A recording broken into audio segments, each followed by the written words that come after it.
De retour sur le plateau de l'événement pour un deuxième débat avec 8 nouvelles têtes de liste. Merci à vous d'avoir accepté de débattre à 5 jours d'un scrutin qualifié d'historique. Les règles sont les mêmes que pour le précédent débat. Vous entendrez montrer le générique de l'émission en cas de brouhaha. Vous aurez 1 minute pour répondre à des questions de téléspectateurs. Et je rappelle que ce débat est diffusé également en ce moment même sur France Inter. Pour commencer, on vous a demandé un petit exercice de choisir une image de campagne. On va commencer avec un tirage au sort qui a désigné François Asselineau pour débuter. Donc une image de campagne. Alors il s'agit de l'image de mon dernier meeting à Paris où j'ai réuni pratiquement 1 millier de personnes et au même moment 61 000 personnes sur les réseaux sociaux pour écouter. Alors pourquoi j'ai choisi cette image? Pour 2 choses.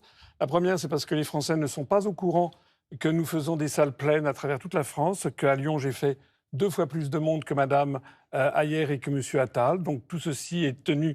Les Français n'en sont pas informés dans les grands médias. Et la deuxième raison, c'est parce que je suis... pourquoi les gens viennent? Parce qu'ils s'intéressent. J'ai créé le parti du Frexit il y a 17 ans. J'ai été le candidat à l'élection présidentielle pour le Frexit il y a 7 ans. Et tout ce que j'ai dit depuis 17 ans se révèle malheureusement prémonitoire et exact. Et nous sommes là pour proposer la sortie de l'Union européenne, la libération de l'Union européenne qui est une dictature antisociale, la libération de l'euro qui est en train de nous entraîner à la ruine et à un endettement croissant, et la sortie de l'OTAN, puisque l'OTAN nous entraîne directement vers une guerre contre la première puissance militaire mondiale, la première puissance nucléaire mondiale qui est la Russie. Et nous allons évoquer tout au long de la soirée les thèmes que vous venez d'énoncer. Hélène Touy, une photo de campagne. Bonjour. Bonjour. Oui, j'ai choisi notre affiche de campagne, qui est affichée dans toute la France, pour pouvoir expliquer cette affiche. Nous avons un animal sur cette affiche, comme sur tous nos affiches de campagne, parce que l'animal, c'est un individu, un être sensible qui doit être protégé et qui est systématiquement oublié de toutes les politiques publiques. Un chat, parce qu'un tiers des Français ont un chat, qu'ils considèrent que c'est leur membre de la famille. L'épaule, ce chat est sur une épaule humaine, pour symboliser le lien qu'il y a entre la façon dont on traite les animaux et les causes humaines, sur la santé, sur l'environnement, sur l'économie, sur le pouvoir d'achat. Et puis, ce violet, pour montrer le transpartisanisme. Le rouge est traditionnellement attribué à la gauche, le bleu à la droite. Et nous, ce que nous portons, c'est que la cause animale, elle dépasse les clivages politiques. Et elle dépasse les clivages politiques parce que de LFI au RN, tous les sondages montrent qu'à plus de 80%, les gens sont sensibles à la question animale. Donc nous portons de façon transpartisane cette cause pour tous les Françaises et les Français qui sont attachés à défendre les animaux. Et nous y reviendrons ce soir. Jean Lassalle, une photo de campagne. Vous avez choisi une photo de campagne. Oui. La voici. Je ne sais pas si c'est moi qui l'ai choisi. Non, mais on ne vous l'a pas imposé. Disons que ça donne une image de nos campagnes, même de nos montagnes, dont on a très peu parlé au cours de cette campagne. Pourtant, c'est un véritable enjeu. Il y a eu 2 lois sur la montagne, dont plus personne ne parle, un seul mot. Ça devait faciliter le maintien des écoles, ça ne sert strictement plus à rien. Et puis, je ne sais pas ce que fait ce bâtiment au milieu. C'est votre équipe qui nous a envoyé cette photo, je le précise. C'est votre équipe qui nous a envoyé cette photo. Oui, mais bon... Mais elle vous convient ou pas? Elle me convient moyennement. Elle est là. Merci. Elle est là, très bien. Jean-Marc Governatori, une photo. Notre planète est le symbole de l'écologie politique, non au LV, non à Sandrine Rousseau. Et le symbole, le logo de ma liste écologie au centre est un cœur planète. Parce qu'en fait, tous les problèmes ne se résoudront pas par l'argent. L'entraide, pour nous, est une énergie magique. Mais dans cette planète, on voit aussi la petite taille de l'Union européenne face à ce grand monde. Par conséquent, nous, écologistes centristes, nous bâtirons avec les macronistes déçus, avec tous les écologistes, une Europe des régions unies, chaque région autonome des points de vue alimentaires et énergétiques, chaque région coopérant avec l'autre, chaque région respectueuse de l'écosystème et de l'animal, et avec des personnes conscientes de leurs droits et devoirs. En effet, le principe de responsabilité est très important pour nous. C'est une faute que de dire et que de penser que ce qui nous arrive est la faute soit des immigrés, soit des riches, soit de Bruxelles, soit de ceux qui ne sont rien, comme le dit le président Macron, parce que pour nous, écologistes centristes, ceux qui ne sont rien, ce sont les politiques qui échouent. Et par conséquent, je termine là-dessus sur ma présentation, en fait, on est responsable de notre façon de consommer, de notre façon de nous transporter, de la façon dont nous traitons notre corps et aussi, bien sûr, de la façon de voter. Alors, je rappelle la règle, c'est 1 minute pour commenter cette image que vous avez choisie. Pierre Laroutourou, avec vous, une image, enfin plutôt un graphique, une courbe. Oui, bonsoir. C'est l'évolution de l'impôt moyen sur les bénéfices en Europe.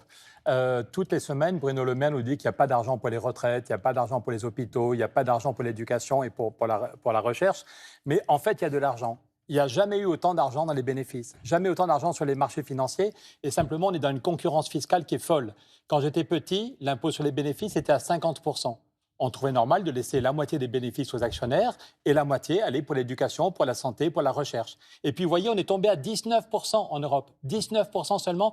C'est même aux États-Unis, qui n'est pas un pays soviétique, le taux d'impôt sur les bénéfices est plus important. Donc, il faut stopper ce dumping fiscal. Si on veut trouver de l'argent pour l'industrie, pour le climat, pour la santé, sans taxer monsieur et madame tout le monde, la liste Changer l'Europe propose un impôt européen sur les bénéfices des grandes entreprises et une taxe sur la spéculation. Je fais voter 3 rapports depuis 3 ans par tout le Parlement, sauf l'extrême droite, pour taxer la spéculation. Et Bruno Le Maire, aujourd'hui, est le seul qui bloque cette réforme. Alors qu'une petite taxe sur la spéculation nous donnerait 57 milliards chaque année, 57 milliards pour la santé, le climat et l'emploi. On aura peut-être l'occasion de revenir sur cet aspect-là, sur la fiscalité, mais aussi sur l'environnement. Florian Philippot, une image que vous avez choisie. Oui, bonsoir. C'est une de nos nombreuses manifestations pour la paix. Parce que je suis très inquiet d'abord de ce qui est en train de se passer. Je suis très inquiet de ce que risque d'annoncer Emmanuel Macron là, jeudi soir sur cette question ukrainienne. Et nous voyons d'ailleurs dans cette escalade folle, on en reparlera tout à l'heure, mais une escalade manifestement vers une 3e guerre mondiale. Et nous alertons depuis le début et nous voyons un rôle très aggravant de l'Union européenne et de l'OTAN, 2 structures que nous devons absolument quitter pour notre intérêt national et pour la paix en France et la paix du monde. Et c'est une manifestation qui réunissait beaucoup de monde, d'ailleurs pas couverte par les médias. Bon, c'est une bizarrerie démocratique entre guillemets française, ça, que les médias français ne viennent pas. Parce que je pense que la politique, c'est bien sûr les élections importantes, c'est de l'analyse, mais c'est aussi de l'action. Et nous sommes en action tout le temps, les manifs, action devant la justice, sur beaucoup de sujets, et on ne lâchera pas l'affaire. Et je voudrais quand même rappeler qu'on ne doit pas simplement parler des choses importantes 3 semaines avant de voter. On doit en parler et on doit surtout se bouger tout le temps. Surtout pour une question comme la paix. Et on y reviendra tout à l'heure, effectivement, sur la situation en Ukraine et les solutions que vous proposez les uns et les autres. Guillaume Lacroix, une image. Oui, une passerelle, ça peut surprendre. Elle est à Douai. Passerelle, oui. Elle est à Douai, dans le quartier de Dorigny. C'est l'Europe qui change concrètement la vie au quotidien. Cette passerelle, elle a été aidée par l'Europe. Et vous avez aujourd'hui des gamins qui ne passent plus par la voie ferrée à pied pour rejoindre la ville, mais qui passent par la passerelle. Cette passerelle, elle symbolise finalement cette gauche que j'incarne avec ma liste, cette gauche qui ne se sent pas moins chez elle à Douai, à Bourg-en-Bresse, à Villetaneuse que dans les grandes métropoles.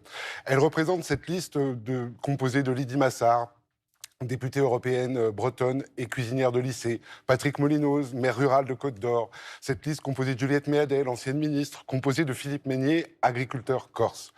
Cette passerelle, elle symbolise aussi cette gauche qui se veut celle du concret, celle du réel, celle qui n'a pas transigé avec l'extrême gauche.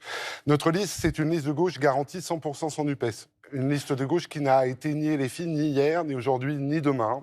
C'est une liste de gauche qui affronte le réel et le quotidien, qui parle de tout, compris de la passerelle jusqu'à l'Europe de la défense, qui combat avec la même force et la même vigueur les extrémistes de droite et les fondamentalistes religieux, qui sont finalement tous les mêmes, des ennemis du genre humain, à commencer par les femmes. Nathalie Arthaud, une image de campagne. Bonsoir, donc là j'ai choisi le meeting central de cette campagne qui a le mérite de présenter finalement les candidats puisqu'ils sont sur la tribune et c'est donc une liste de travailleuses et de travailleurs, ça ne vous surprendra pas. Donc il y a des ouvriers, il y a une brancardière que je vois là, il y a une infirmière, un agent de la propreté, des techniciens, des enseignants, enfin voilà, je suis donc devant sur la tribune avec Jean-Pierre Mercier, qui est cariste chez Stellantis. Et puis au milieu, donc, on voit aussi Arlette Laguiller, qui est aussi présente sur la liste et qui, je crois, incarne tout ce que porte finalement notre liste, hein, c'est-à-dire les intérêts du monde du travail, du monde ouvrier, le combat du monde ouvrier, et le combat non seulement pour défendre leurs intérêts au quotidien, mais pour défendre l'idée qu'il faut la changer, cette société, de fond en comble, qu'il faut changer, renverser en fait cette société capitaliste. Donc voilà, c'est un moment très fort. Et voilà, nous appelons donc à nous rassembler, hein, tous ceux qui ont envie de changer leur sort dans les élections le 9 juin. Alors, je vais vous demander le même exercice que j'ai demandé lors du débat précédent. Je ne sais pas si vous l'avez suivi. Et je vais commencer avec vous, Nathalie Arthaud. Je le disais, pour certaines personnes qui vous regardent ce soir, l'Europe peut apparaître un peu lointaine. Pourtant, elle concerne la vie quotidienne des Français. Donc, je vais vous demander aux uns et aux autres de nous donner une mesure que vous souhaitez défendre qui pourrait changer la vie des Français. Nathalie Arthaud.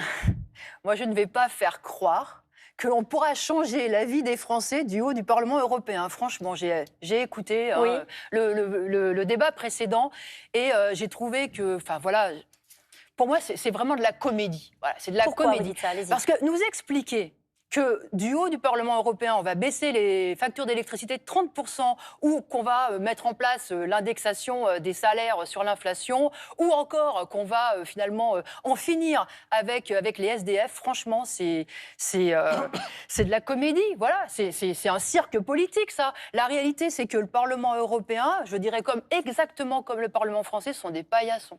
Sont des paillassons sur lesquels s'essuient les pieds, c'est le grand capital. Voilà, s'essuie les pieds sur ces paillassons-là. Pourquoi ? Parce que c'est toujours lui, au bout du compte, qui impose ses intérêts. Ce sont les grands groupes capitalistes. D'ailleurs, vous en avez discuté aussi, hein, le pacte vert. Oui. Pourquoi finalement il est détricoté ? Parce que finalement, dès que vous touchez à un cheveu des capitalistes, des actionnaires, eh bien, il n'y a plus rien qui peut se faire. Donc voilà la réalité. Donc moi, je sais pas une mesure que j'ai envie de défendre, c'est des objectifs de lutte.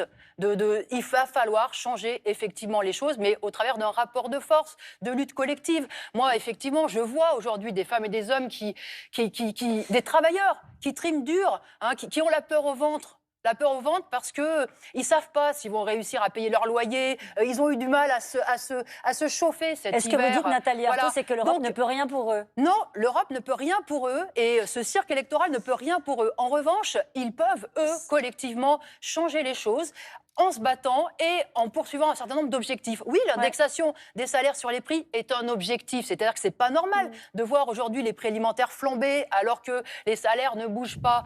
C'est pas normal, ce racket là qu'on est en train de subir. Mais ça on pourra l'obtenir au travers de luttes comme à chaque fois, hein. Les travailleurs ont obtenu des avancées en se mobilisant massivement. Et un autre objectif de lutte que je veux défendre, on y reviendra sans doute dans le débat, c'est la transparence sur les comptabilités des grands groupes capitalistes. Parce que là, justement, on verra qu'on peut faire autrement que subir cette flambée des prix, cette exploitation et ces bas salaires. Jean-Marc Governatori, une mesure qui peut changer la vie des Français. Écologie au centre porte 20 mesures fortes et concrètes, mais la plus puissante d'entre elles, c'est de se débarrasser des 8 listes échoueuses qu'on a vues tout à l'heure. C'est un théâtre extraordinaire. Quand vous voyez M. Bardella qui nous explique qu'en 2024, il y a invasion migratoire, élisez-moi, vous allez voir ce que vous allez voir, c'est ce qu'il disait déjà en 2019.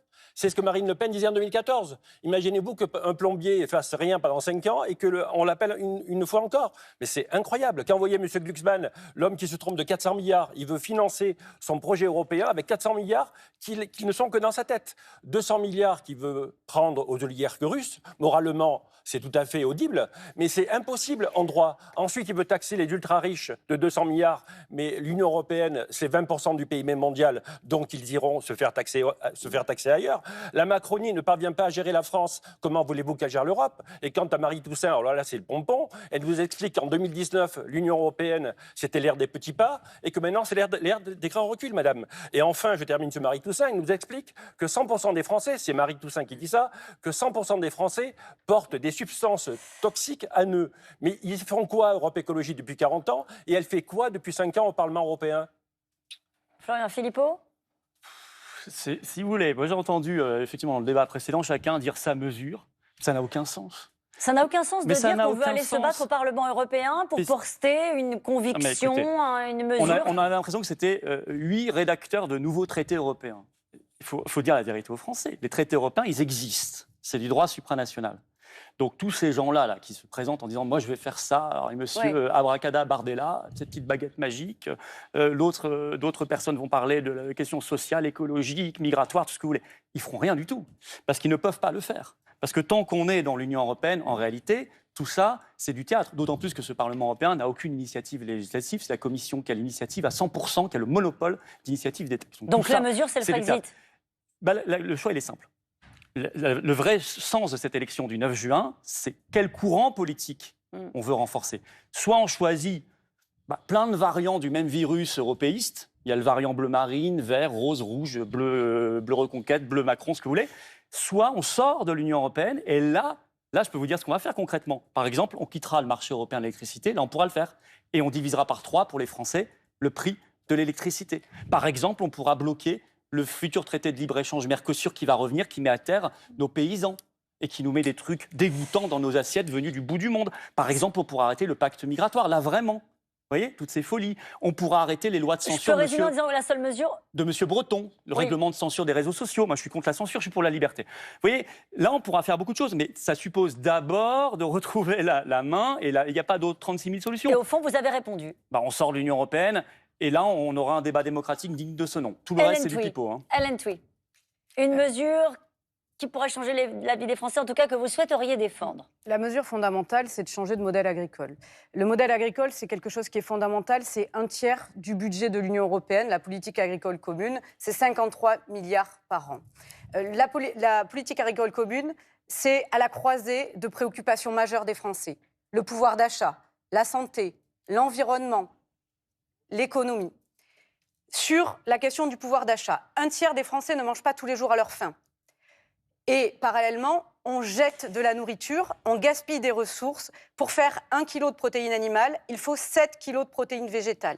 On jette à la poubelle 7 septièmes de protéines végétales. Je voudrais qu'on se rende bien compte de l'absurdité de notre système agricole depuis des décennies que tous les partis traditionnels veulent encore poursuivre. Nous gaspillons des ressources qui seraient utiles. Si on les affectait directement aux humains, on pourrait nourrir tout le monde en étant souverain alimentairement, parce qu'on entend à gauche, à droite, la question de la souveraineté alimentaire, mais nous ne pourrons pas être souverains alimentairement si nous ne changeons pas notre modèle agricole, parce que nous importons 70% de nos ressources végétales. Donc, ça veut dire diminuer de 50% notre production et notre consommation de produits d'origine animale, conforme à toutes les recommandations scientifiques. C'est un enjeu majeur aussi de santé publique, parce que la surconsommation de produits d'origine animale engendre des maladies cardiovasculaires, des problèmes de cholestérol, de diabète, scientifiquement établis.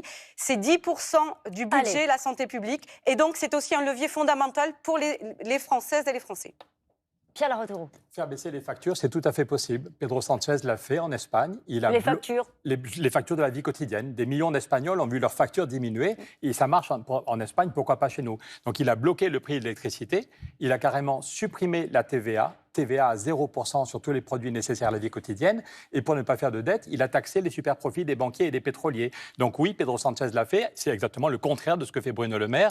Donc si c'est fait en Espagne, pourquoi pas en France et au niveau européen? Un autre exemple, au Danemark, il y a une allocation d'autonomie pour tous les jeunes entre 18 et 25 ans. Vous avez souvent parlé de la précarité des étudiants qui doivent accumuler les petits boulots en même temps qu'ils font leurs études, demander du fric à papa et maman. Au Danemark, tous les jeunes entre 18 et 25 ans ont une allocation d'autonomie pour vivre correctement. Ce sont des jeunes adultes. Elle est de combien? Elle est de jusqu'à 800 €. Et puis dès qu'ils ont trouvé du boulot, on ne leur donne plus. Et c'est un pays d'assistés. Ils savent qu'à 26 ans, il faudra être autonome. Donc si le Danemark l'a fait, pourquoi est-ce qu'on ne le fait pas chez nous? Pourquoi on ne le fait pas en Europe? Troisième exemple de la vie qui change tout, c'est lutter contre les violences faites aux femmes. Ça ne sert à rien de verser des larmes de crocodile à chaque fois qu'il y a une femme qui se fait tabasser ou tuer par son compagnon. En Espagne, depuis 20 ans, il y a une loi qui donne des moyens à la police, à la justice. Dès qu'une femme se sent en situation d'insécurité, il y a quelqu'un qui a été formé et qui lui dit « Je te crois, tu ne racontes pas du pipeau, je te crois. Et dès ce soir, on va te trouver un endroit, tu n'auras pas besoin de retourner chez toi si tu es en insécurité. » Donc ça fait 20 ans qu'on dit que ce qu'a fait l'Espagne, c'est bien. Pourquoi on n'en fait pas une règle générale? Donc au lieu de continuer la concurrence fiscale et sociale, on est allé voir changer l'Europe dans plusieurs pays. Qu'est-ce qui marche vraiment et qu'est-ce qu'on peut financer et généraliser dans toute l'Europe? Guillaume Lacroix. Oui, si j'étais taquin, je vous dirais que ce serait bien qu'il y ait des députés européens d'une gauche sûre qui ne changent pas d'avis sur les grandes valeurs de ce pays, justement les valeurs de république, de laïcité, d'universalisme. Alors vous allez me dire, les mots, ça ne change pas la vie des gens, mais quand on calcule les déficits publics sur les services publics, ça la change. Aujourd'hui, on a un calcul du 3% des déficits de services publics qui est appliqué de la même manière aux États qui ont des services publics comme la France et à ceux qui n'en ont pas. Ça veut dire qu'aujourd'hui, nous sommes contraints et empêchés d'augmenter nos infirmières, d'investir dans la santé, d'investir dans l'école. La première urgence, quand on ne veut pas opposer France républicaine et Europe, c'est de demander de la justice dans le calcul des 3%. De la justice entre ceux qui ont fait des choix politiques différents. Ceux qui ont fait des économies. Des choix politiques différents, parce que les dettes, ils les font porter dans la poche de leurs habitants plutôt que dans les caisses de l'État. Et ceux qui ont fait le choix de la solidarité, de la redistribution. Ça, le service public, c'est finalement la richesse de ceux qui n'ont rien. Après, des mesures, il en est plein. L'agriculture, nous proposons des médicaments dans les pharmacies, proposons un statut de résident pour le logement. Mais fondamentalement, ne plus voir s'affronter les valeurs essentielles qui font celles de ce pays, celles de la République laïque universaliste, avec la construction européenne, serait déjà en soi une immense victoire. Jean Lassalle. Moi, je demanderais l'annulation et la déconstruction de l'IFOP et de la SOFRES et des autres instituts de sondage auxquels vous êtes si liés, madame, ainsi que France Télévisions.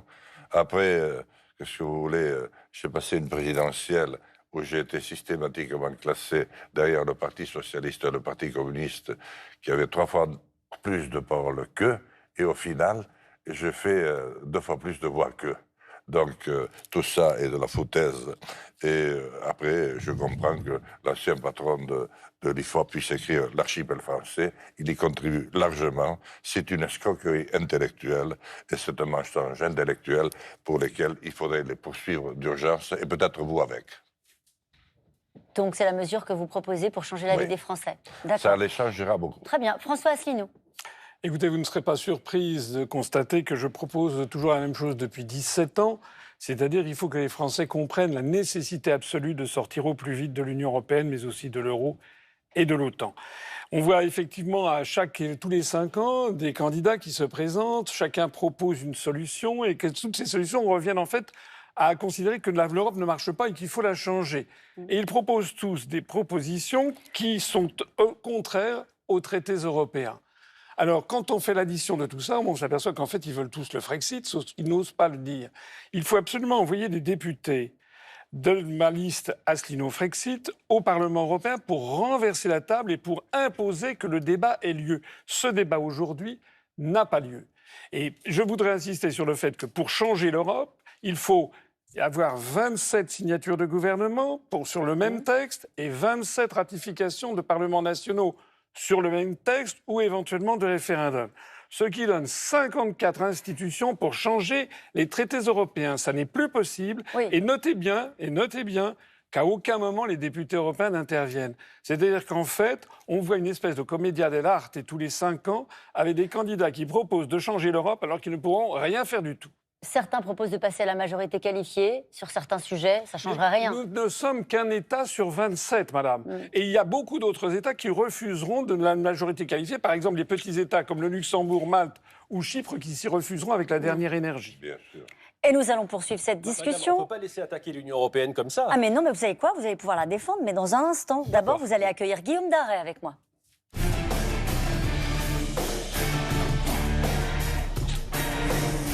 Bonsoir Guillaume. Merci d'être à mes côtés ce soir pour animer ce débat et pour débuter cette soirée. Chef adjoint du service politique de France Télévisions.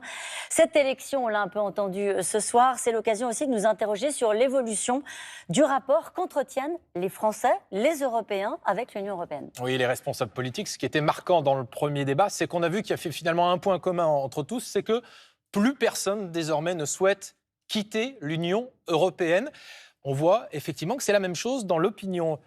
Une étude faite par la Fondapol la semaine dernière a montré très concrètement qu'il n'y a plus que 13% des citoyens européens qui veulent quitter désormais l'Union européenne, qui Non, veulent non, voir non, leur non, pays non, quitter Ah bah, on va laisser l'Union finir, on va laisser européenne. finir. Vous pourrez répondre. On va laisser finir. Vous pourrez répondre juste après. On va laisser finir. Je vous donne la Ça n'est parole pas- dans un instant. Odoxa Vous allez- dit Oh là là, 36%. tout va bien. Vous allez Les pouvoir gens répondre dans un regardent instant. les Tout va bien, sondages. Odoxa, sorti Vous de allez l'Union pouvoir européenne, répondre dans un instant. c'est 36%. Ça, Je sais c'est pas une où vous étude êtes qui a allé été chercher faite ce par la sondage. Fondapol, 13% sur l'ensemble des citoyens C'est Madame européens. von der Leyen qui l'a fait. 13% des citoyens C'est européens. Ursula von der Leyen qui a fait ce sondage. 13% des citoyens européens, selon C'est pas cette étude sérieux. faite par la Vous avez plein Fondapol, de sondages qui vont avec entre 30 et l'Institut 40%. Ipsos. Laissez-moi terminer, vous pourrez répondre juste après. Donc 13% des citoyens européens qui disent souhaiter voir leur pays quitter l'Union européenne.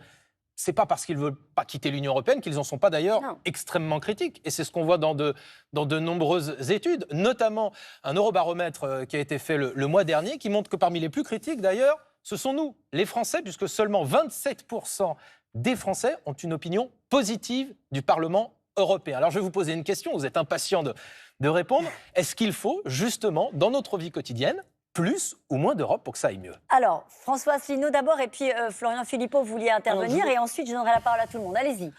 Je voudrais dire d'abord qu'il y a les 8 candidats dont vous parlez tout à l'heure, d'après l'ARCOM, ont bénéficié au cours de cette campagne de 92% du temps de parole.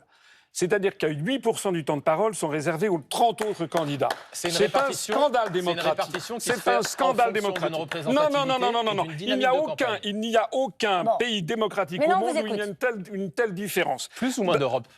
D'ailleurs, je vous signale, à tout hasard, que nous avons saisi l'OSCE, vous savez, cette organisation qui surveille la façon dont se déroulent les élections en Biélorussie, en Russie, au Venezuela. Et je reçois demain des observateurs qui viennent voir comment sont traitées les élections Mais est-ce qu'il faut- européennes en France. est-ce qu'il faut- Nous avons, Est-ce écoutez, qu'il j'ai faut eu... plus ou moins Non, d'Europe dans nos vies quotidiennes pour la changer? Laissez-moi parler, pour une fois que j'ai la parole. Laissez-moi parler. C'est un scandale la façon dont se déroulent ces élections européennes, où on vient 5 jours avant le scrutin nous demander notre avis à 23h lorsqu'il n'y a plus personne. Je représente... beaucoup de monde devant la télé à ce Vous temps-ci, savez ce que je vais vous dire? Moi, j'ai une chaîne de télévision, je suis le responsable politique qui a fait 20 vidéos qui ont dépassé 500 000 vues, Oui. 7 vidéos qui ont dépassé 1 million de vues. C'est ça que les Français attendent comme véritable débat. Est-ce que oui ou non, on va rester dans cette Union européenne qui est en train de nous détruire et d'écraser nos libertés, notre niveau de vie et qui nous entraîne vers la François guerre? Asselineau. Alors, d'ailleurs, en fait, les Français ont déjà tranché. En 2005, 55% des Français ont voté non. Quelle a été la suite des événements? Les européistes ont imposé quand même la construction européenne. C'est une dictature qui ne dit pas son nom. Nous sommes là pour la combattre. Allez, Florian Philippot, sur cette question qui était posée, qui a été une question qu'on a beaucoup entendue pendant ce débat, plus ou moins d'Europe, on connaît un peu la réponse, étant donné l'introduction Non, mais- que vous avez faite tout à Bon, l'heure. sur le temps de parole, il y a un sujet démocratique, tout le monde le sait, c'est un scandale. Il faudra supprimer l'ARCOM, qui est une Bon. foutaise, et il faudra le remplacer Les par des sondages et citoyens l'ARCOM. français tirés au sort, qui feront bien mieux le boulot que ces gens-là qui dépendent de Macron pour leur carrière, et ils le savent très bien. Donc ça, mais je ne vais pas passer mon temps là-dessus, je vais parler du fond. Alors, si on est si sûr que les Français adorent l'Union européenne, qu'ils veulent y rester, mais faisons un référendum. On n'a pas dit qu'ils l'adoraient. Ah non, c'est pas du 13%, je sais pas quoi. 13% des citoyens Oui, oui, européens oui. ne Non, souhaitent non, pas voir moi, leur pays moi, je quitter vois l'Union des Français européenne. qui crèvent de l'Europe. C'est 18%. Notre liste s'appelle l'Europe, ça suffit. Parce que ça suffit. Il faut en sortir. L'Union européenne saccage notre industrie, notre agriculture, nos libertés, nos services publics, notre énergie, notre santé, nous entraîne vers la Troisième Guerre mondiale. Enfin, ça suffit au bout d'un moment. Donc, Vous pensez posons- qu'ils ont été convaincus par le Brexit, par exemple? Ah oui, je pense que le Brexit est en train de produire des fruits extraordinaires. Savez-vous que l'an dernier, le pouvoir d'achat des Britanniques a augmenté 15 fois plus vite que le pouvoir d'achat des Français. Comme les 3,2. Comme les prix. 3,2% contre 0,2. Ne parlez pas de ce que vous ne connaissez pas.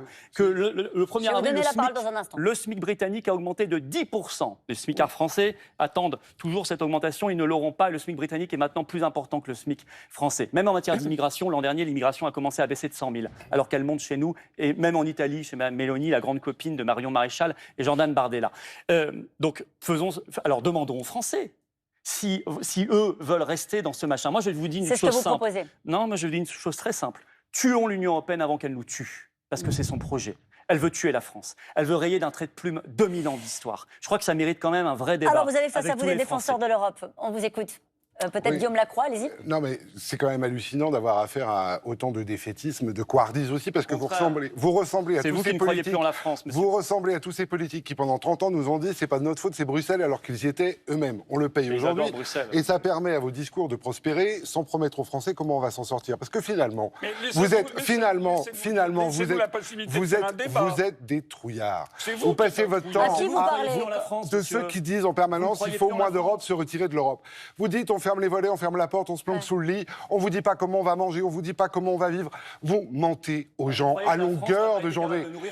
Qu'il faille améliorer l'Europe, c'est une évidence. Je ne suis pas un bisounours, je ne crois pas à cette Europe qu'on regarde de façon béate, mais de là à promettre aux Français, comme M. Bardella, Vous la un changerez village comment, votre gaulois Europe sans potion Vous la magique, changerez comment c'est les emmener dans le mur. Mais dites comment vous allez la changer. Pierre Je vais le Laroutourou. faire. Je vais Pierre le faire. Laroutourou. Je suis là faire pour quoi ça. Je suis là pour ça. Je voudrais quand même Quand les préciser- agriculteurs en Attendez, colère... Pardon. Pierre Laroutourou, Quand allez-y. les agriculteurs en colère sont venus à Bruxelles il y a quelques semaines, j'ai passé des heures avec eux et avec elles. Il n'y en a aucun qui veut sortir de l'Europe. Ils veulent Ah bah, j'en ai changer sur les ma règles. liste, Pardon, hein, ils veulent excusez-moi. changer les règles du jeu. Et je leur ai dit qu'ils ont des bonnes raisons d'être en colère. Ce graphique, c'est ce que paye monsieur et madame tout le monde quand il achète des produits agricoles par rapport à ce qui est payé aux agriculteurs. Pendant très longtemps, il n'y avait aucune différence entre l'évolution des prix payés aux agriculteurs et payés par tout le monde. Il y avait des règles qui faisaient qu'on avait un revenu correct au niveau européen. Et puis il y a eu la révolution libérale, on a foutu en l'air ces règles et c'est la concurrence qui s'applique. Et quand il y a des milliers de paysans qui veulent vendre de leur lait et qu'il y a juste un gros industriel en face, eh bien, les prix s'effondrent. Et il se souvenait que l'Europe n'a pas toujours été comme ça. Michel Rocard, pendant 31 ans, quand mon ami Michel s'était battu pour les quotas laitiers, Oui. pendant 31 ans, il n'y avait pas besoin de subventions, le prix du lait était correct. Donc plus d'Europe, Pierre Mais Laroutourou, non, c'est c'est pas la plus question. d'Europe, c'est remettre. Est-ce que oui ou non, on est une Europe? Ça, c'est pour les revenus des agriculteurs, mais ça, c'est le revenu du travail. Mieux d'Europe, Pardon. ok. Donc, pendant 31 ans, l'Europe a protégé le revenu des paysans. Il n'y avait pas besoin de subventions. Le prix du lait était correct. Et puis, parce que des hommes et des femmes de gauche étaient battus là-dessus, Rocard et d'autres. Et puis, les hommes et des femmes de droite, Bruno Le Maire, Jean-Pierre Raffarin, ont foutu en l'air les quotas laitiers. Les prix s'effondrent. Et depuis 2017, il y a des suicides. Mais ce n'est pas la faute de l'Europe. C'est une Europe de droite qui n'en a rien à faire de la valeur du travail, que ce soit les agriculteurs ou les salariés ou les auto-entrepreneurs. Mais en tout cas, ils ne demandent pas de quitter l'Europe. Et ils étaient encore cette semaine à Bruxelles pour demander une Europe qui les Jean-Marc protège. Governatori. Pour les écologistes centristes que je représente en France, mener une action politique, c'est d'une part orienter le budget vers le bien commun et d'autre part donner des informations importantes. Donc je tiens à dire aux millions de personnes qui nous regardent que la souveraineté de la France, c'est l'Union européenne, que la sécurité des Françaises et des Français, c'est l'Union européenne. Pourquoi ? Le monde est infesté de monstres, madame. Le pays le plus peuplé de la planète, c'est l'Inde. C'est une autocratie. C'est un monstre. Après, il y a l'axe du mal. La Chine, Vous mettez l'Inde dans La la Chine- catégorie des monstres. C'est un monstre. le pays le plus peuplé de la planète, c'est une autocratie, oui. Et c'est dangereux pour une France seule. Une Russie et une Chine nucléarisées et dictatoriales, amies de l'Iran, de la Corée du Nord et de la Syrie, c'est dangereux pour une France seule. Des États-Unis omnipotents, c'est dangereux pour une France seule. Des milliardaires américains qui maîtrisent les communications et l'orbite basse, c'est dangereux pour une France seule. Des multinationales de la semence, du médicament, des énergies, c'est dangereux pour une France seule. Donc, la souveraineté de la France, c'est l'Union européenne, et la sécurité des Françaises et des Français, c'est l'Union européenne, pour les arguments que je viens de vous donner. Hélène Thuy. Pour la question animale, par exemple, si on prend cet axe qui est très important pour le parti animaliste, heureusement qu'il y a eu l'Union européenne. Parce que toutes les règles de protection animale, elles proviennent de l'Union européenne. Et tous les freins que l'on a eus depuis des années aux règles de protection animale, c'est toujours la France qui fait tout pour empêcher toutes les évolutions de protection À quoi vous animale. pensez, par exemple ? Je pense par exemple au gavage. Il y a la directive de 1998 qui protège les animaux d'élevage. Et au titre de cette directive, il est prévu qu'il est interdit d'alimenter un animal dans des conditions qui lui causent des préjudices. Et au lieu de transposer cette directive comme la France y est tenue, en vertu de la primauté du droit de l'Union européenne, la France, à l'époque, avec M. Le Maire, a fait adopter une disposition législative pour contourner cette obligation, pour la violer frontalement, en indiquant dans l'article du Code rural que le foie gras ne peut être obtenu en France que par gavage. Ça veut dire que en France, alors que le gavage est un acte de cruauté, un sévice grave, où on fait ingurgiter de force de l'alimentation à un animal, eh bien, on ne peut pas l'interdire à cause de cette disposition du Code rural. Et donc ça, c'est un exemple parmi tant d'autres. Heureusement que l'Union européenne est venue pour protéger les animaux. Et le pacte vert aujourd'hui, qui veut avancer sur la question animale, est à l'arrêt, encore sous la pression des lobbies de l'agro-industrie, de la FNSEA, dont on entend parler exclusivement pendant la crise agricole. Parce que la FNSEA, ce n'est pas eux qui représentent les agriculteurs, c'est eux qui les esclavagisent et qui leur mettent la corde au cou, qui les endettent. Donc nous, ce que l'on dit, c'est que heureusement qu'il y a le droit de l'Union européenne et il y a besoin d'avoir des animalistes au Parlement européen pour continuer à défendre les animaux, les humains et l'environnement. Jean Lassalle, sur cette question. Oh, je ne vais pas y passer très longtemps. Je pense que c'est la dernière fois qu'on vote pour les élections européennes. Pourquoi? D'abord, quand on voit l'ardeur. Si vous pouviez voter, vous Mais me je laissez vous pose une répondre. question. Non, mais je réponds, monsieur. Pas besoin de vous. Donc, Pourquoi ce seraient les dernières élections européennes? mais vous allez me laisser parler, oui? Allez-y. Bon, merci. Je dis que vu l'ardeur que met le président de la République à nous mettre la flamme olympique, à nous mettre des événements partout, il a surtout envie que ça se passe le plus rapidement possible et qu'on en sorte. L'Europe va s'effondrer d'elle-même. Regardez le pacte franco-allemand qui était quand même le timon, l'axe fort. Regardez ce qu'il représente et regardez tous les pays qui tirent à U et à dia. Je pense que c'est la dernière élection européenne compte tenu du fait que tout le monde s'en fout. Au niveau national, bien sûr, et au niveau européen, on n'en est pas loin. Je vous pose pas la question de plus ou moins d'Europe, du coup. Non, c'est pas utile, Bon, madame. très bien. Nathalie Arthaud. Moi, je crois que l'Union européenne a été construite par et pour les capitalistes. C'était la question d'avoir un grand marché. Un grand marché, oui, un grand marché, et puis d'essayer... Les actionnaires étaient furieux. Quand Schuman et Adenauer décident de faire le charbon et l'acier, les actionnaires sont furieux. C'est faux. C'est depuis 30 ans que c'est le libre marché. Alors, mais Nathalie pendant 30 ans, juste avant, pendant très longtemps, l'Europe a protégé le travail. Pardon. Non, Schuman et Adenauer doivent se retourner dans leur retombe. Donc l'Union européenne a été créée pour les intérêts des industriels et des financiers. Et les intérêts des travailleurs, l'Union européenne s'en est toujours moquée. C'est ça la réalité.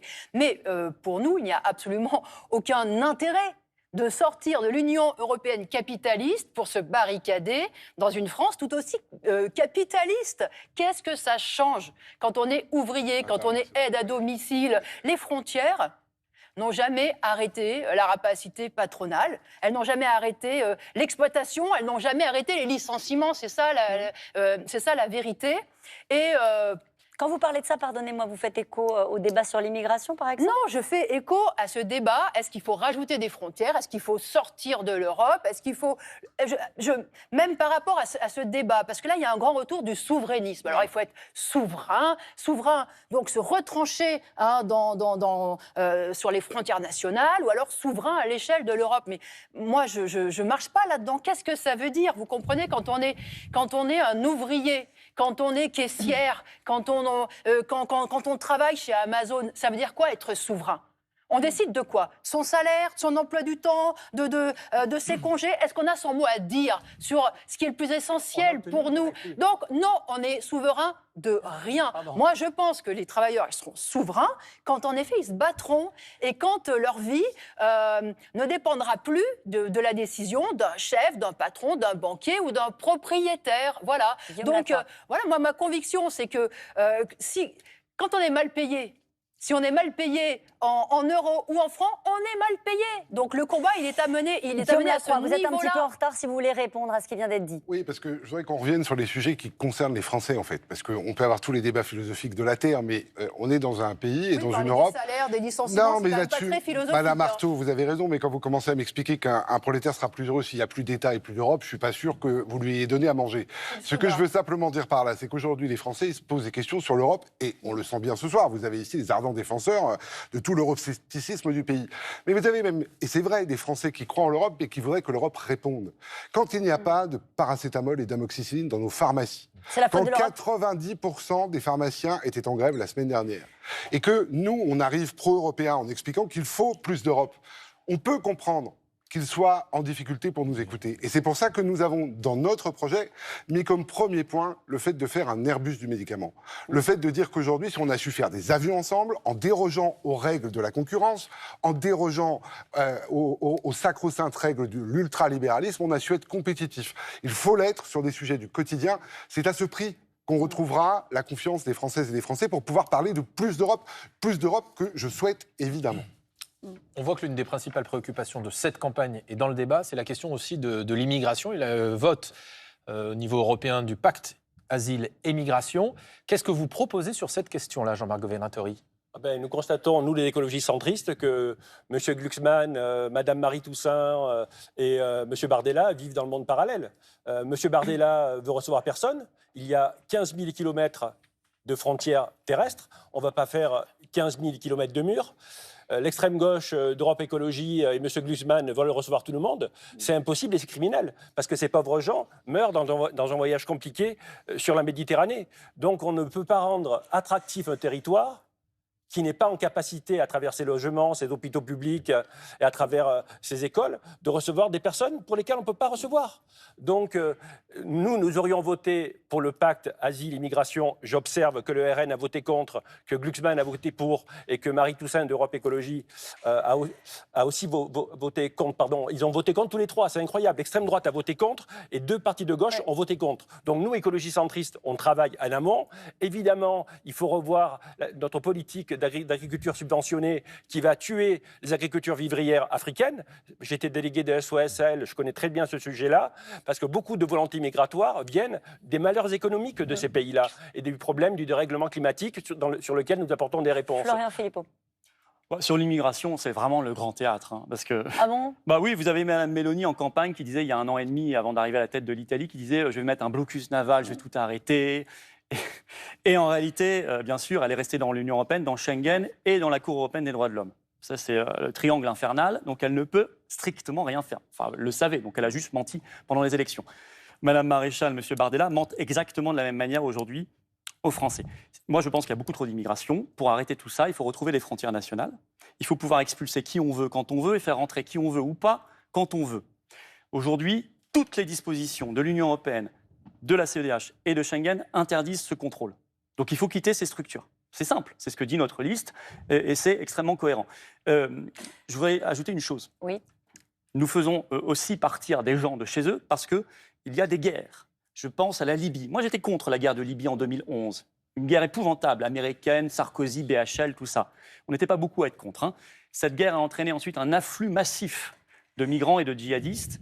Donc, que l'OTAN, dont il faut sortir et qui devrait être détruite, parce que c'est une organisation de guerre impérialiste aujourd'hui, bien que l'OTAN et que la France n'y participe pas, arrêtent ces guerres dans le monde entier qui déstabilisent le monde et qui aggravent le problème migratoire. Donc contrôler ici, mais pour ça il faut que la France soit parfaitement souveraine et arrêter les guerres catastrophiques là-bas qui engraissent les passeurs, les mafias et qui créent des flux migratoires insensés. Quelqu'un veut intervenir sur le sujet de l'immigration ou on avance ? Pierre Laroutourou, François Asselineau, vous voulez intervenir sur ce sujet ? Oui, je voudrais intervenir parce qu'on constate sur ce sujet comme sur tous les autres que la campagne électorale est fondée sur des mensonges.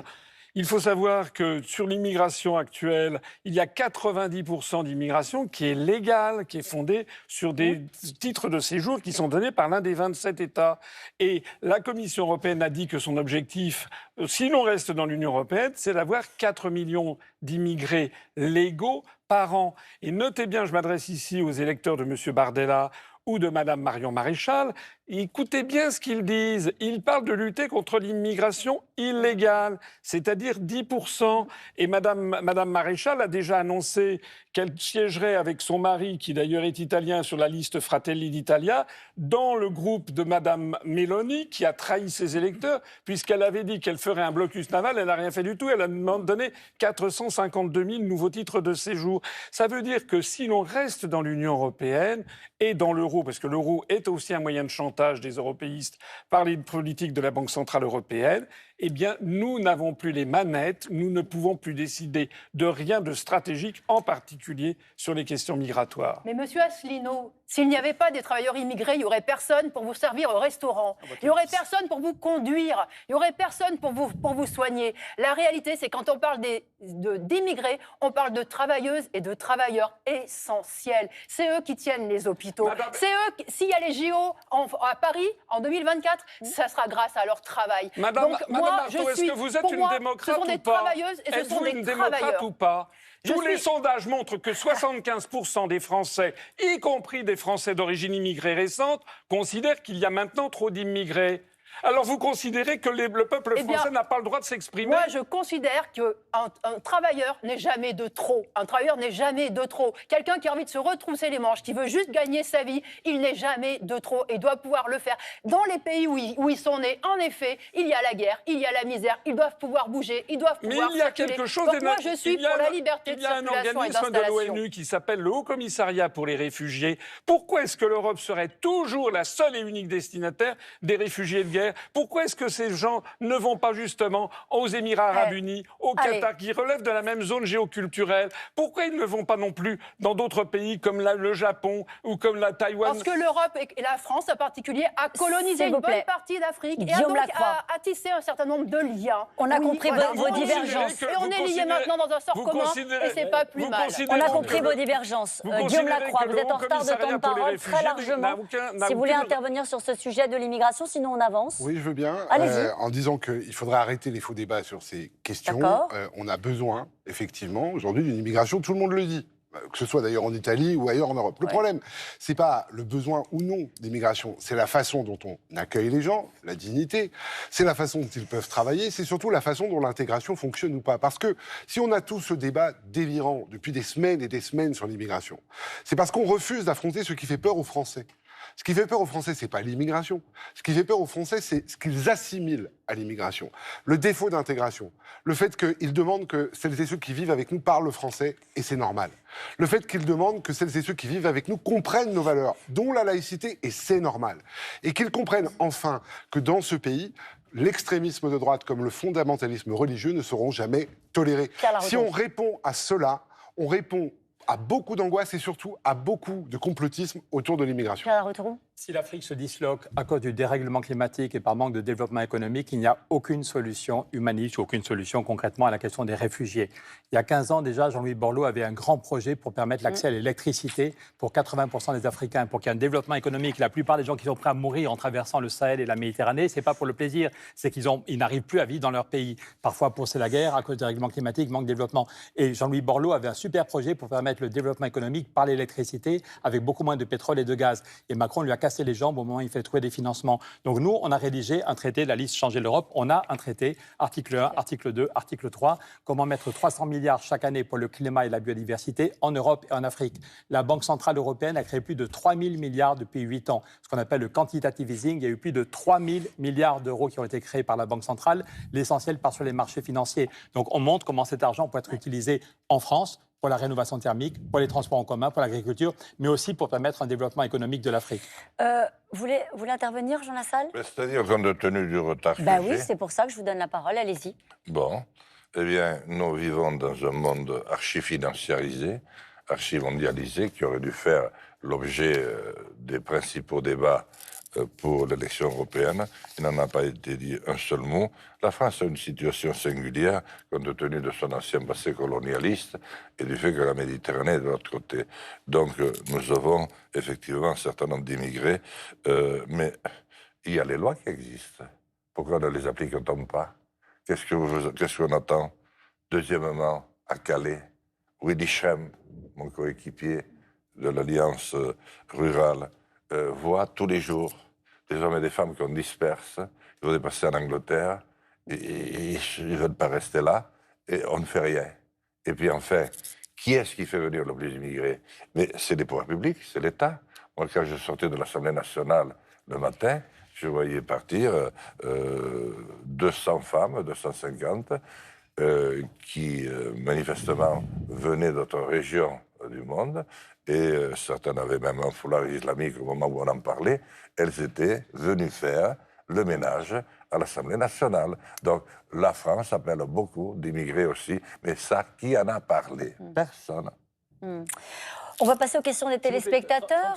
30 secondes pour préciser qu'effectivement, écologie au centre est pour une immigration choisie et maîtrisée, mais rappeler que les entreprises françaises sont pénalisées dans leur activité économique, faute de pouvoir recruter. Donc c'est capital pour les restaurateurs, pour les hôtels, pour les entreprises agricoles d'avoir cette population qui demande qu'à travailler et qui servirait les entreprises françaises et par conséquent notre activité. Vous avez un peu de retard de temps de parole, Hélène Toué, vous voulez intervenir sur ce sujet-là? Oui, quelques mots rapides pour dire que le grand angle mort de l'immigration, c'est la question climatique. On va avoir de plus en plus de réfugiés climatiques et on a une complète déresponsabilisation de l'Union européenne, alors que tous les changements climatiques, quand vous habitez un pays qu'à cause des sécheresses, qu'à cause des inondations, vous ne pouvez pas cultiver votre terre, vous ne pouvez pas vous nourrir. Qu'est-ce que vous avez comme choix ? Vous n'avez que le choix de partir. Et donc, au lieu de toujours regarder les problèmes par rapport aux conséquences, il faut s'attacher aux causes. Et donc, s'attacher aux causes, c'est changer notre modèle agricole, c'est fondamental. Je veux rappeler que quand même l'élevage produit plus de gaz à effet de serre que les transports. Donc nous avons un levier fondamental pour agir aussi sur l'immigration au lieu de toujours s'attaquer aux individus en souffrance. À nous aussi de changer les choses. C'est plus facile de changer son alimentation que de pouvoir traverser la Méditerranée pour des gens qui finalement sont contraints à cette situation. Merci beaucoup Guillaume Garret d'être venu à mes côtés. Quelques questions de téléspectateurs. Si vous pouvez respecter les règles du jeu, répondre en 1 minute, parce qu'il y a d'autres thèmes à évoquer ce soir. On va parler d'écologie, il faut qu'on dise aussi un mot de défense.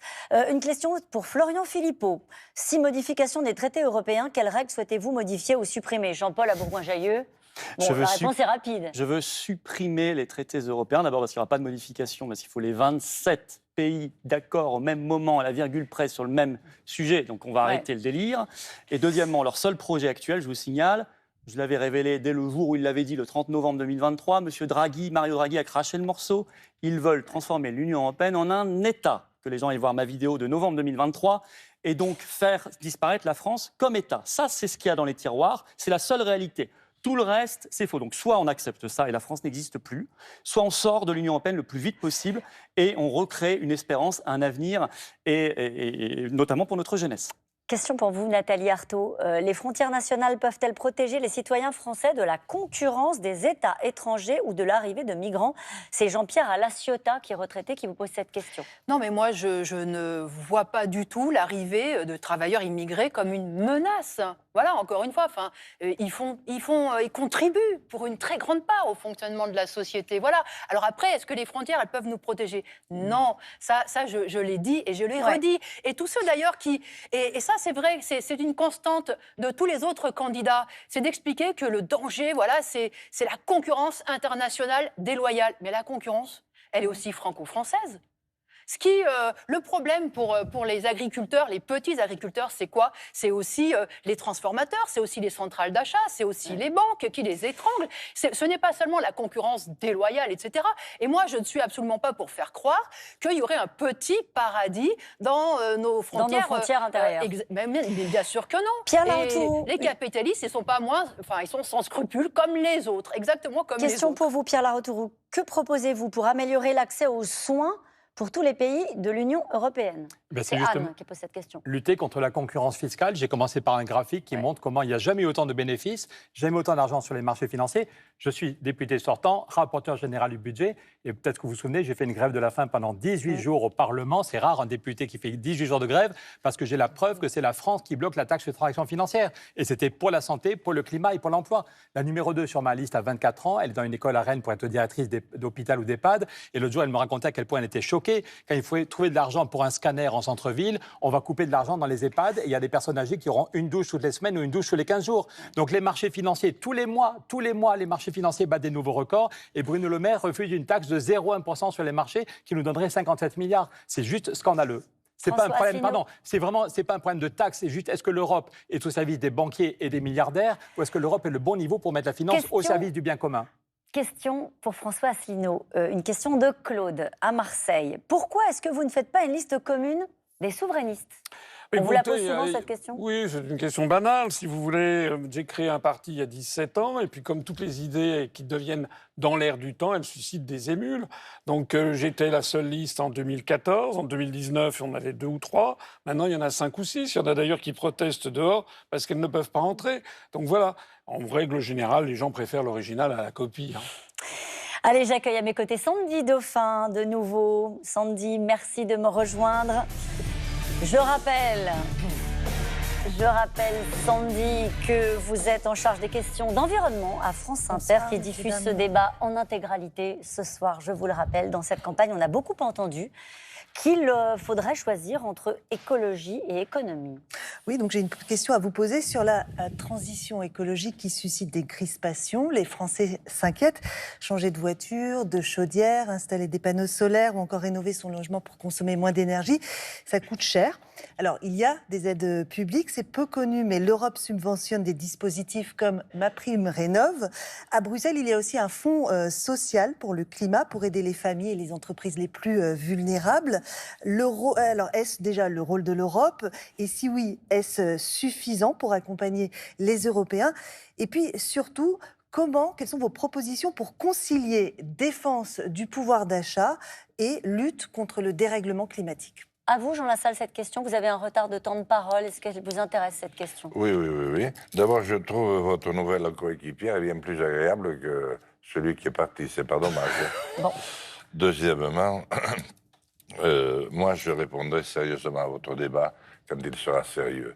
Pour l'instant, et je n'ai rien contre mes amis qui participent ici, vous l'avez vu, tout se passe très très bien, heureusement. Nous sommes un petit peu intelligents, sinon personne ne serait venu à votre émission. Mais je dois quand même observer que je suis un sous-candidat à 1 ou 1,5%, alors que j'ai battu, comme je vous dis, des autres. Donc je représente des sous-citoyens. Donc il ne faut pas non plus m'en demander trop. Le jour où vous aurez de vrais débats, je participerai avec vous comme il faut. Donc là, ça ne vous Tant que intéresse France pas, du coup, la Télévisions question. restera telle qu'elle est, je veux dire, Alors, tout très bien. simplement Alors, dire, s'il y a des gens qui ont envie de voilà. répondre à la question, peut-être Pierre Laroutourou sur Mais ce choix... vous pouvez me laisser terminer, madame, j'ai beaucoup de retard. Ah ben oui, mais alors allez-y. Ah mais alors, ne me coupez pas. Ah ben non, mais vous Nous me dites avons que ça ne vous fondé... intéresse pas, cette question. alors, Non, ça ne m'angoisse pas. Ne vous mettez pas à faire de la psychiatrie, de la psychologie. Non, Bon, il y a assez de quoi faire. Loin-moi cette idée. S'il vous plaît. Bon, nous avons créé une liste, l'Alliance rurale, pour offrir une nouvelle offre à l'ensemble des Français. Et la ruralité n'est pas un point fixe.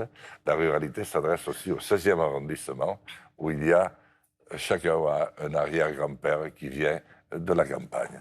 Or, aujourd'hui, la campagne est en train de mourir totalement. Et de quoi meurt-elle? Vous le savez aussi bien que moi, d'un abandon total. Et le pire, c'est de sentir complètement d'un abandon, oui, des pouvoirs publics. Où sont passés les services publics? Où sont passées les maternités? Qu'est-ce que c'est devenu? En quoi l'Union européenne et ceux qui ont agi de près ou de loin? Rien du tout. Donc nous avons, avec l'Alliance rurale, je pense à la capacité de montrer à vous-même et à ces sondeurs d'opinion que le vrai peuple va voter dimanche et qu'il va remettre le clocher au milieu du village. Et vous leur proposez quoi? Ah mais je leur propose tout simplement de se repencher sur l'agriculture. Ouais. Il est impossible de transmettre une exploitation alors que ça a été notre force pendant des années. Il est impossible de former un jeune pour qu'il devienne un artisan, qu'il devienne un commerçant. Les centres qui ont fait notre bonheur, les centres de formation et d'apprentissage, ont tous disparu. Il y a des jeunes à 14 ans qui sont complètement dépassés, qui commencent à découvrir la fumette, et un peu plus après, alors que s'ils étaient pris en charge, eh bien, ils deviendraient des apprentis qui prendraient la forme, la suite de leur propriétaire. Maintenant, j'ai rattrapé un petit peu. Je peux vous poser une question? Ah, bien sûr, madame. Est-ce que la problématique qui était posée, comment est-ce qu'elle est vécue dans les campagnes? Justement, cette idée du pacte vert, de l'idée qu'il faut accélérer sur la transition écologique. Ben, vous devriez le savoir si vous faisiez votre métier. Vous savez bien que tout ça ne passe pas du tout. Je ne suis pas candidate, je vous pose la question à vous. Et, oui, vous portez l'Alliance rurale. Vous êtes un grand journaliste.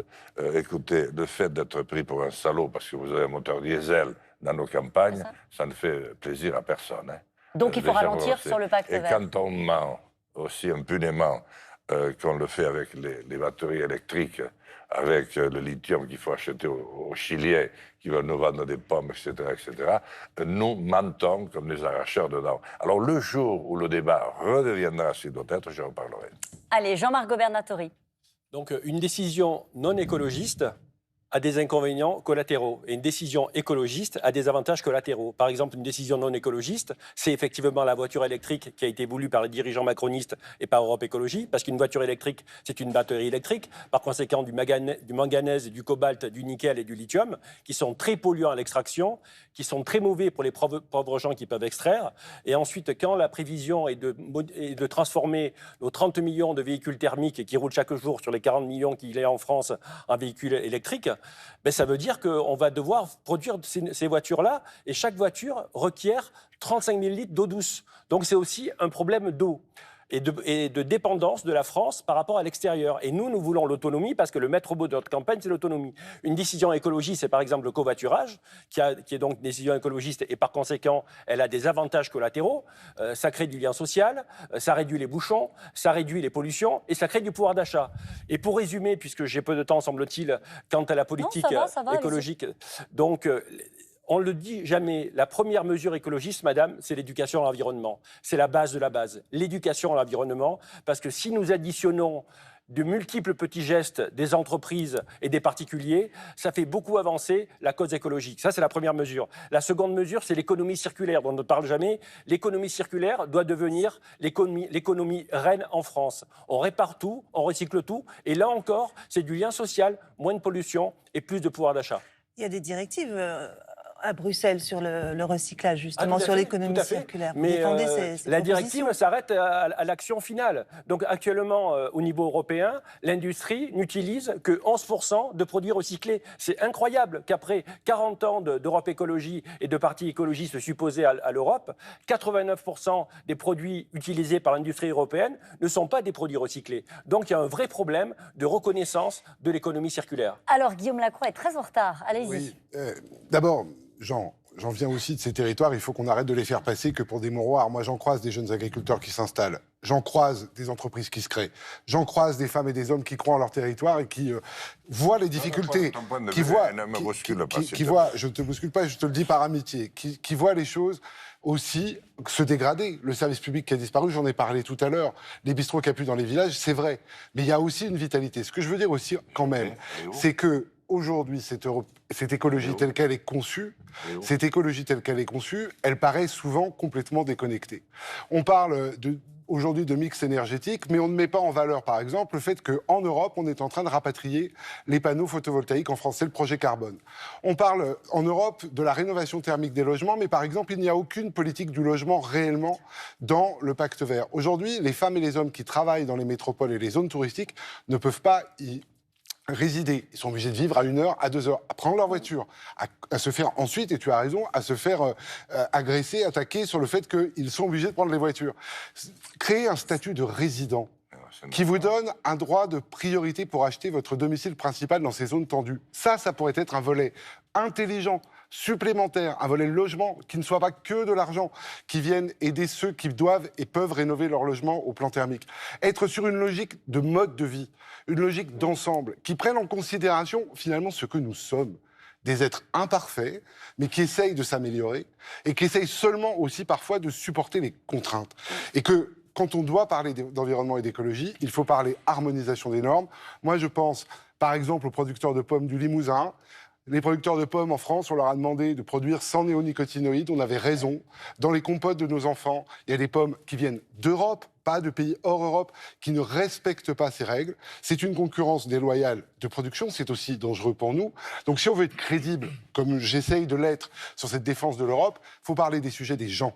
Et il faut arrêter de leur parler de sujets stratosphériques en matière d'environnement qui finissent par leur faire peur et qui ne règlent rien. Mais la mobilité, se chauffer, se déplacer et l'alimentation, c'est des sujets des gens. Oui, mais le pacte vert n'en parle pas. Le pacte vert, il parle de rénovation thermique en fixant des contraintes, par exemple, de construction et en fixant des objectifs de rénovation thermique. Mais madame, quand vous ne pouvez pas vivre là où vous travaillez, vous avez peut-être cette chance, comme moi, de pouvoir vivre là où vous travaillez. Mais ça pas le cas de beaucoup de nos concitoyens. Vous allez leur demander d'acheter une voiture, 2 voitures. Vous allez leur reprocher ensuite. Vous allez leur dire qu'ils sont allés habiter loin, mais qu'il faut qu'ils rénovent énergétiquement leur logement, mais le reste à charge est considérable. Est-ce que vous pensez vraiment que quand on prend le problème écologique comme on le prend du haut par l'Union européenne, tel qu'on le vit là, on répond aux attentes et aux angoisses des Français? On poursuit le débat avec vous. J'ai une bonne nouvelle, je pense qu'on a des solutions. L'autre jour, j'ai vu un monsieur qui vit dans un HLM depuis très très longtemps et il dit, ça y est, depuis 3 ans, on a isolé notre HLM. J'ai moins chaud l'été, j'ai moins froid l'hiver et je gagne 800 € chaque année sur mes dépenses de chauffage. Ce n'est pas un journaliste ou un économiste qui dit ça, je gagne 800 €. Si en plus il y a des transports en commun et que ce monsieur n'a plus besoin de sa voiture tous les jours, il pourrait économiser 1 000 €. Symboliquement, on a fait ce chèque de 1 000 € pour montrer que s'il y a des financements européens qui viennent vous aider. Et donc le maire de la commune disait, c'est pour ça que je soutiens Pierre et l'idée du pacte européen pour trouver des financements, parce qu'une vraie rénovation, c'est 40 000 €. On ne va pas demander à chaque famille de trouver 40 000 € et les mairies n'ont pas de moyens. Donc c'est pour ça qu'on se bat au niveau européen pour une taxe sur la spéculation. Ce n'est pas pour la taxe, c'est pour que l'argent arrive dans mon coin des Pyrénées, dans votre coin des Pyrénées, et pour la rénovation thermique, pour les transports en commun. Dans mon coin des Pyrénées, il n'y a aucun transport en commun. Tout le monde prend sa voiture pour aller à Argelès ou à Pierrefitte. Les gens seraient très heureux d'avoir des transports en commun pas chers et efficaces. Les agriculteurs qui sont venus à Bruxelles, ils ont bien dit qu'ils n'avaient rien contre le plan climat. Les agriculteurs ont dit nous sommes les premières victimes du réchauffement climatique, mais on veut avoir des aides pour transformer nos pratiques. Donc une question clé, c'est, je le répète, quand la Banque centrale a créé 3 000 milliards d'euros en quelques années, est-ce que cet argent va au marché financier ou est-ce qu'il va dans un pacte climat qui va nous aider? Et on pourrait créer 900 000 emplois en France. Donc on pourrait tous économiser 1 000 € sur nos dépenses de la vie quotidienne et on créerait 900 000 emplois. Donc oui, c'est une bonne nouvelle en matière d'économie. Hélène Thuy, vous avez un peu de retard de temps de parole, allez-y. Les besoins les plus essentiels des individus, c'est de pouvoir manger tous les jours correctement à leur faim, de la nourriture de bonne qualité et de boire de l'eau potable tous les jours de bonne qualité. Eh bien, ces 2 besoins essentiels des individus, aujourd'hui en Europe et en France, ne sont pas possibles pour tout le monde. Et pourquoi? Parce qu'on fait le choix, notamment avec la politique agricole commune, de continuer à avoir des élevages industriels et intensifs qui font que, je l'ai dit, pour produire 1 kg de protéines animales, il faut gaspiller 7 kg de protéines végétales, et donc qu'on ne peut pas nourrir tout le monde, alors que si l'on affectait cette nourriture directement végétale aux humains, on nourrirait tout le monde de façon saine avec des produits locaux. Les élevages industriels intensifs, c'est aussi toutes les pollutions des cours d'eau, les algues vertes, qui font que beaucoup de citoyens ne peuvent même plus boire l'eau potable de leur robinet. C'est ça la réalité aujourd'hui en France. Ne pas pouvoir s'alimenter correctement, ne pas pouvoir boire l'eau potable. Et tout ça, c'est la responsabilité de notre modèle agricole. Juste un dernier mot, parce que j'ai du retard, sur la question de la possibilité de concilier l'écologie et l'agriculture.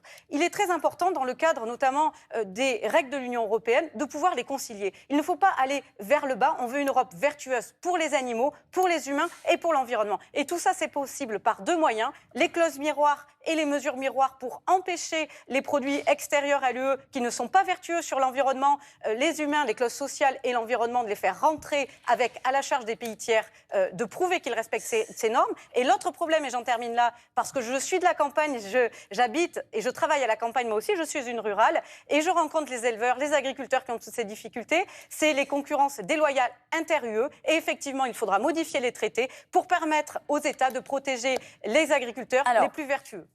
Il est minuit 2. On arrive au terme de ce débat. Florian Philippot. Je sais, mais il va falloir clore ce débat, malheureusement. Vous avez un peu de temps, allez-y. Un mot sur... On clôture le débat maintenant ou... Eh bien, ce débat sur ce sujet, allons-y, carte blanche, allons-y. Sur ce sujet ou en général, en clôture? Les 10 minutes. On n'a même pas 10 J'ai pas compris si on clôturait le débat. Si, justement, je vous donne le temps de conclure les uns les autres et de prendre le temps et de choisir le sujet sur lequel vous souhaitez conclure. C'est la fin de l'émission, c'est ça? On n'a pas compris. On arrive au terme de l'émission, j'en suis désolée. Eh bien, vous pouvez en parler, vous avez le choix de parler, c'est votre carte blanche pour terminer cette émission, si vous voulez bien. Est-ce qu'il y a un ordre? Oui, je crois qu'il y a un ordre de passage. Pierre Larretour, vous êtes le premier à prendre la parole. Concluez ce débat sur le sujet. Entre nous, c'est un peu délirant parce qu'on devait parler de l'Ukraine, de la guerre. Je sais, on a pris du temps. Mais vous pouvez conclure sur l'Ukraine si vous le souhaitez. Allons-y. Allez, on y va. Pierre Larretour. Tout ça n'a aucun sens. Pierre Larretour. En conclusion, je voudrais m'adresser à tous ceux et celles qui ne croient plus à la politique, qui pensent que le climat c'est foutu, que le progrès social ça n'est plus possible. C'est aussi ce qu'on disait aux premiers qui se sont battus pour les congés payés ou à ceux qui se sont battus pour le droit de vote des femmes, et elles ont gagné. Comme député européen sortant, je vois que depuis 5 ans, il y a beaucoup de textes qui passent avec 1 ou 2 députés de majorité. Donc c'est très important d'aller voter dimanche et de voter pour un maximum de députés humanistes et écologistes. Donc ici, tout le monde va dire votez pour moi. Moi, je vous dis juste allez voter, allez voter.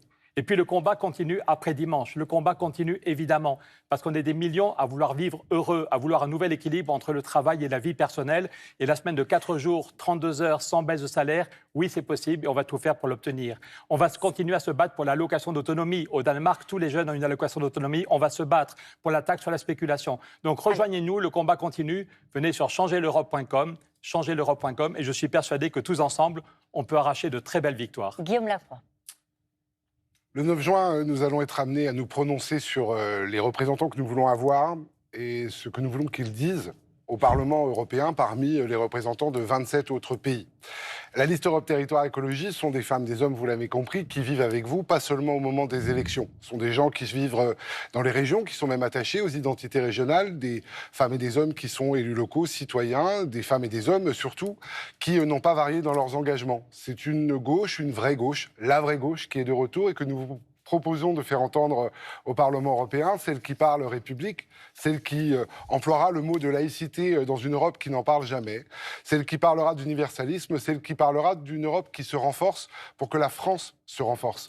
Aujourd'hui, le message que nous voulons porter au Parlement européen, c'est le message d'un pays qui croit en lui, qui croit à la capacité de se projeter dans l'avenir, qui croit au fait que nous pouvons bâtir ensemble un monde meilleur pour nos enfants et que cela démarre par des volontés simples, celles qui naissent du réel et du terrain, et surtout celles qui sont déterminées et ne lâchent jamais rien.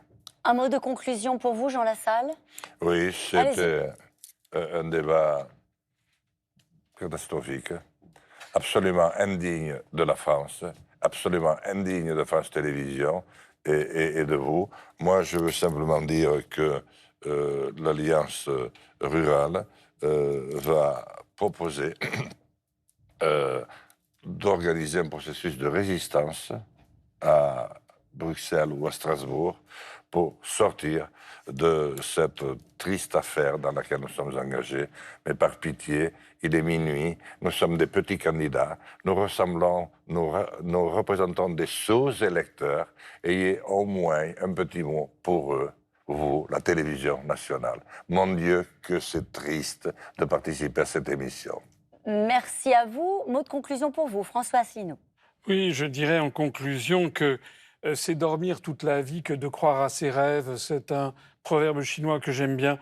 On a toujours, tous les 5 ans, des européistes qui nous dévoilent leurs rêves, qui ne débouchent sur rien. Et les gens qui disent « Est-ce que vous vous rendez compte de ce qui se passerait si on sortait de l'Union européenne ?» Moi, je leur réponds « Est-ce que vous vous rendez compte de ce qui va se passer si on y reste ?» Si on y reste, il y a 9 pays qui vont entrer. L'élargissement, y compris l'Ukraine, la Géorgie, l'Albanie, qui sont sur la voie de l'adhésion, et la Turquie sur la voie de l'adhésion dans l'Union européenne. Ce sont des centaines de milliards d'euros qui vont être ponctionnés sur les pays comme la France. Si on reste dans l'Union européenne, nous allons tout droit vers la création d'une Europe fédérale, la France devenant un État fédéré, étant obligée de céder son siège à l'ONU, de perdre son statut de grande puissance, de perdre son droit de veto, de céder sa force de frappe nucléaire à l'ensemble des pays de l'Europe avec une doctrine d'emploi dont nous ne serons plus les maîtres. Nous allons donc vers un désastre et un risque potentiel de guerre contre la première puissance nucléaire qui est la Russie. Le grand sujet qui doit se poser maintenant, c'est qu'est-ce que c'est que l'avenir de la France? L'avenir de la France est un pays formidable. Vous savez, la langue française est en très forte croissance dans le monde. La France a la première ou deuxième zone économique exclusive. Il n'y a aucune raison pour que la France n'ait pas la même destinée que la Suisse, la Norvège ou l'Islande, qui sont les 3 pays de l'Europe qui ont refusé d'entrer dans l'Union européenne et qui sont, d'après les Nations Unies eux-mêmes, au sommet du développement humain. Merci François Asselineau. Nathalie Arthaud, un mot de conclusion pour vous. Nous devions parler en effet des guerres, nous devions parler de l'Ukraine, nous devions parler de Gaza et on ne va pas pouvoir le faire. Allez-y, faites-le. Moi, ça me met très en colère. Ça me met très en colère parce que je pense en effet qu'il y a une évolution guerrière du monde. Je pense qu'on est dans un ordre capitaliste qui ne fonctionne qu'en dressant les peuples les uns contre les autres. Et aujourd'hui, on voit qu'on est en train de s'enfoncer dans la barbarie. Et là, on n'a même pas 1 minute pour en discuter. Allez-y, faites-le. Non, même pas 1 minute. Qu'est-ce que ça veut dire ça? Il faut enchaîner les mots, etc., etc. Pas du tout, il faut On peut conclure, pas c'est le s'expliquer. mot, c'est Non, votre il faut mot de pas conclusion. conclure. Normalement, on avait une thématique. Donc voilà, moi je suis très en colère par rapport à ça.